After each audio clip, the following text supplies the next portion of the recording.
Sam Altman didn't build AI. Neither did Elon Musk. Neither did Jeff Bezos. Let me tell you who did.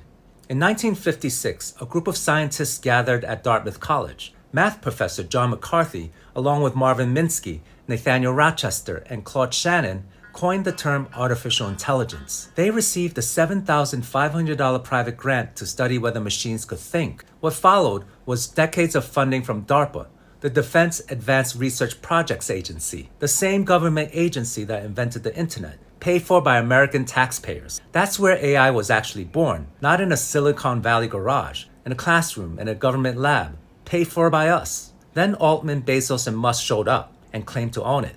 They didn't write Shakespeare, they didn't discover penicillin, but they scraped all of it.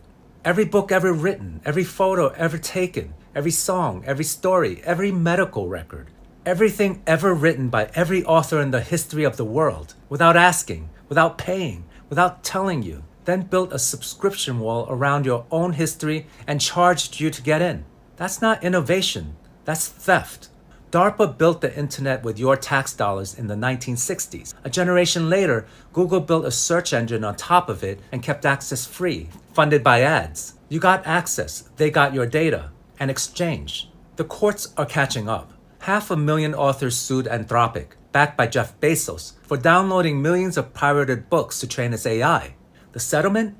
$1.5 billion. Bezos didn't write a single one of those books. He funded the company that stole them. Now let me tell you about a different kind of wealthy man. Andrew Carnegie was the richest man in the world, a Scottish immigrant who arrived in America with nothing, built a steel empire, then gave away 90% of his fortune.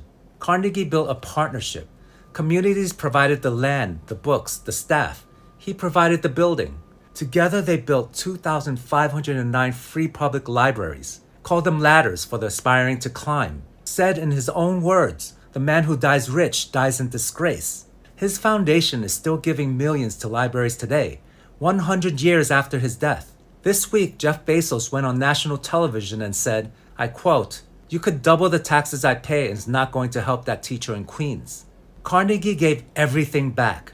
A century later, his foundation is still giving. Bezos just won't. They took the entire accumulated knowledge of human civilization, everything we learned, created, and passed down across thousands of years, and claimed to own it. The internet changed how we access information. AI is replacing the humans who process it. That's not an upgrade. That's a takeover, built on what we created, without asking, without paying. If Carnegie could see what they're doing today, what do you think he'd say? Drop it in the comments.